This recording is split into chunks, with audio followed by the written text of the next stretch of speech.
అందుకే భక్త్ సింగ్ గారు చేసే ప్రార్థనలో రెండు నాకు వినసొంపైన మాటలు ఇప్పటికీ నన్ను పట్టుకునే ఉంటాయి.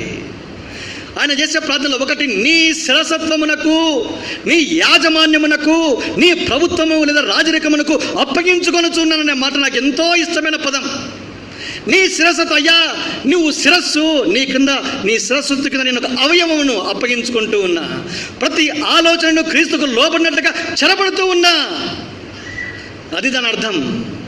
అయ్యా నీ యాజమాన్యము, నువ్వు యజమాని, నేను దాసున్నయ్యా అని చెప్పడం.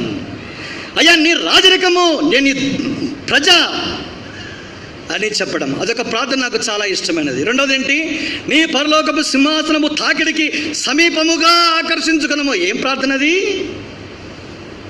నాకు అర్థం కాలే, ఇప్పుడు నాకు అర్థమైంది. ఏం మాట్లాడుతున్నాడు? సింహాసనానికి సమీపంగా వచ్చే కొద్దీ డొల్లతనం కనబడుతుంది. ఆయన వాక్యము వెల్లడలతోనే వెలుగు కలుగును. ఆయన ముఖ కాంతిలో రహస్య పాపములు కనబడుతూ ఉన్నాయి. కాంతికి దగ్గరగా వచ్చే కొద్దీ ఈ వస్త్రము యొక్క హోల్స్, రంధ్రాలు నీకు నాకు కనబడవు. దూరంగా ఉంటే కనబడవు. వెలుగుకు సమీపంగా వచ్చే కొద్దీ రంధ్రాలు కనబడుతూనే ఉంటాయి, బలిహీనతలు కనబడుతూనే ఉంటాయి, కొరతలు కనబడుతూనే ఉంటాయి. అప్పుడు మనం కేక దీనత్వం.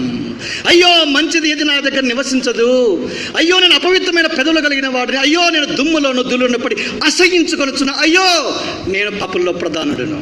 ఉందా ఇది సెన్స్?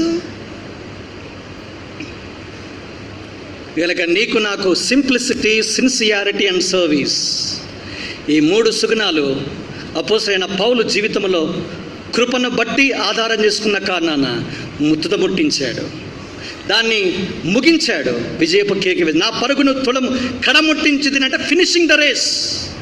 అయితే నీ కొరకు నా కొరకు ఏముంది అన్నాడు ఆయన? ముగించిన వ్యక్తికి విన్ ద రేస్.